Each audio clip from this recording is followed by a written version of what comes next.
Sebelumnya perkenalkan saya Syahrul Maulana Putra dengan NIM PM 24820092. Di sini saya akan menjelaskan transformasi layanan keuangan pada bidang investasi melalui aplikasi Bibit. Tujuan pembelajaran: setelah mempelajari materi ini diharapkan peserta mampu memahami konsep dasar finansial teknologi, menjelaskan fintech di bidang investasi, mengetahui manfaat dan cara kerja aplikasi investasi digital, menganalisis penerapan fintech melalui aplikasi Bibit, memahami peran fintech dalam transformasi layanan keuangan di bidang investasi. Fintech atau financial technology adalah inovasi yang menggabungkan teknologi dengan layanan keuangan untuk memberikan layanan yang lebih cepat, mudah, efisien, dan aman kepada masyarakat. Konsep dasar fintech: memanfaatkan teknologi digital dalam layanan keuangan, mempermudah akses layanan keuangan secara online, meningkatkan efisiensi transaksi dan investasi, mendukung inklusi keuangan bagi seluruh lapisan masyarakat.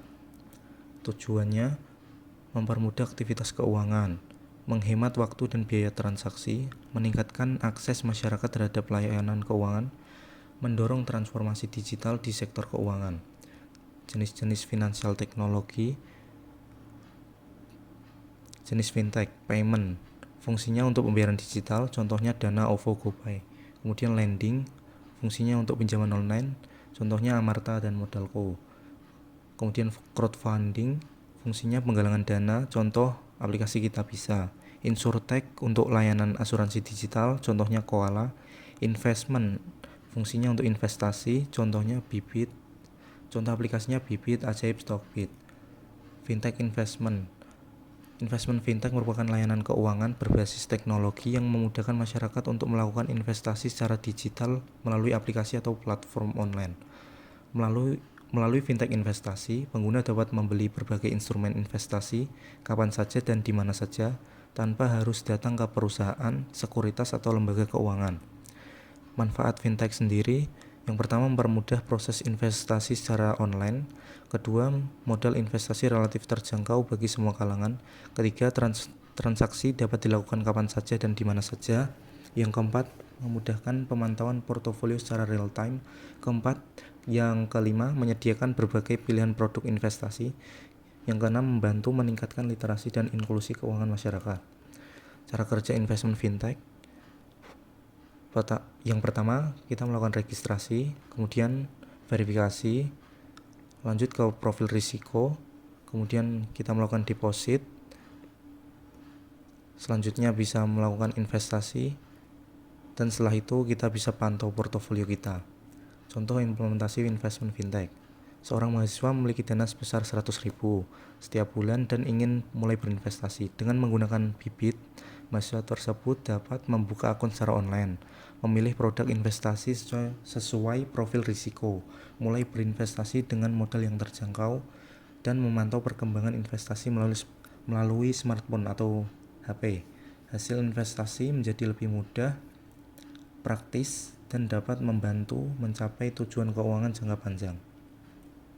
Regulasi investment fintech di Indonesia diawasi oleh beberapa lembaga, yaitu OJK, BI, KSEI. OJK mengawasi kegiatan fintech dan pasar modal, melindungi hak serta kepentingan investor. BI menyediakan sistem perdagangan efek yang transparan dan teratur. Kemudian KSEI menyimpan dan mengadministrasikan aset investasi investor secara elektronik. Tujuan regulasinya melindungi investor dari praktik ilegal, menjamin keamanan transaksi investasi, meningkatkan transparansi dan kepercayaan masyarakat terhadap fintech. Studi kasus aplikasi Bibit. Profil singkatnya: Bibit merupakan aplikasi investasi digital yang dikembangkan oleh PT Bibit Tumbuh Bersama dan resmi diluncurkan pada tahun 2019.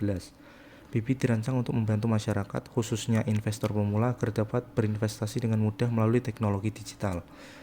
Produk investasinya ada reksadana, SPN, surat berharga negara, obligasi, dan saham.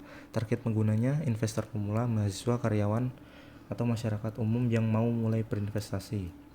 Cara kerja aplikasi Bibit. Tahapan penggunaan Bibit: yang pertama, registrasi akun menggunakan iKTP. Yang kedua, verifikasi identitas secara online. Yang ketiga, mengisi kuesioner profil risiko. Yang keempat, sistem robo advisor menganalisis profil pengguna. Yang kelima, Bibit memberikan rekomendasi portofolio investasi. Yang keenam, pengguna melakukan pembelian produk investasi. Yang ketujuh, portofolio dapat dipantau secara real time melalui aplikasi. Fitur unggulannya ada Robo Advisor, portofolio otomatis, investasi mulai dari nominal yang terjangkau, dan terakhir edukasi investasi. Manfaat menggunakan Bibit. Yang pertama, proses investasi mudah dan praktis. Yang kedua, modal awal investasi relatif terjangkau. Yang ketiga, tersedia berbagai pilihan produk investasi. Yang keempat, rekomendasi investasi sesuai profil risiko. Yang kelima, portofolio dapat dipantau secara real time. Yang keenam, menyediakan edukasi bagi investor pemula. Dan yang terakhir, proses registrasi dilakukan secara online. Kelebihan dan kekurangan aplikasi Bibit. Kelebihannya mudah digunakan oleh pemula, memiliki fitur Robo Advisor, modal investasi terjangkau, banyak pilihan produk investasi, terdaftar dan diawasi oleh OJK. Kekurangannya, nilai investasi dipengaruhi kondisi pasar. Keuntungannya tidak dijamin, tetap membutuhkan pemahaman dasar investasi. Beberapa fitur lanjutan lebih terbatas dibanding aplikasi trading profesional. Dan yang terakhir, risiko investasi tetap ada.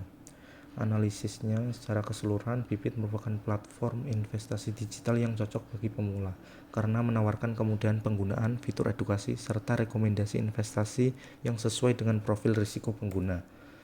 Kesimpulannya, fintech telah membawa transformasi besar dalam layanan keuangan, khususnya di bidang investasi, dengan menghadirkan layanan yang lebih mudah, cepat, dan efisien melalui platform digital. Salah satu implementasinya adalah aplikasi Bibit yang memudahkan masyarakat, terutama investor pemula, untuk mulai berinvestasi melalui fitur-fitur seperti Robo Advisor dan berbagai instrumen investasi. Meskipun menawarkan banyak kemudahan, setiap aktivitas investasi tetap memiliki risiko sehingga pengguna perlu memahami produk investasi, menyesuaikan dengan profil risiko, serta mengambil keputusan investasi secara bijak untuk mencapai tujuan keuangan jangka panjang. Pesan pembelajarannya, manfaatkan teknologi sebagai sarana untuk membangun kebiasaan investasi yang cerdas, aman, dan berorientasi pada tujuan keuangan jangka panjang. Terima kasih.